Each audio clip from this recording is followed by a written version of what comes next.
Today we're getting an inside look at Mitten Brewing Company and what's going into a brand new beer, one just for the Weatherball's anniversary. Let's get started. In here in the boil kettle with the hops. After it's done boiling, we cool it back and we add yeast to it. This is one of Mitten Brewing Company's 3 main brewers, ready to teach us all about the beer making process. How do you determine how much yeast is going in there? Like, how do you, is that all? It's science. Okay. And this beer maker's formula began where all science does. Yes. How did you learn all this? Did you go to school for this? I learned in my basement.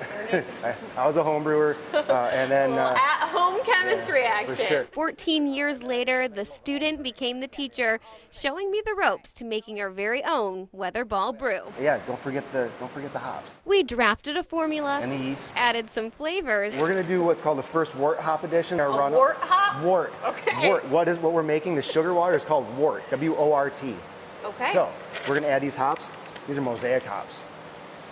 Oh wow, those are actually pretty potent. Pretty pungent. You can just toss those right in that kettle right there. Okay, the whole thing? The whole thing. It kind of reminds me of like guinea pig food. Yep. And so those will dissolve, and those become the bittering and the flavoring components of the beer. Okay. So we're making this Weatherball Red that's going to be kind of a light, hoppy red ale. A quick stir. I'm ready.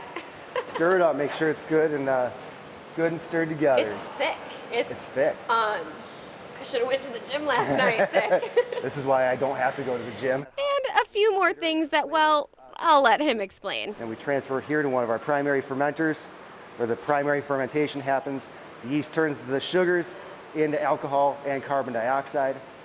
After that process is done, we come over to here to one of our bright tanks. It's got a flat bottom on it. This is for cold conditioning and carbonation. We put the right amount of carbonation in there so the beer's nice and fizzy.